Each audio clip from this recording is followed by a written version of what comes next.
சன்னல் வெடி தோட்டா ஒரு கண்ணால தொலைஞ்ச ஒரு பொண்ணால வாகா இந்த வம்பால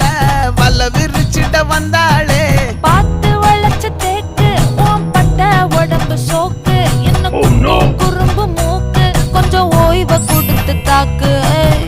என்னடி சித்திரமே இங்க நீ பத்திரமே சொல்லுடி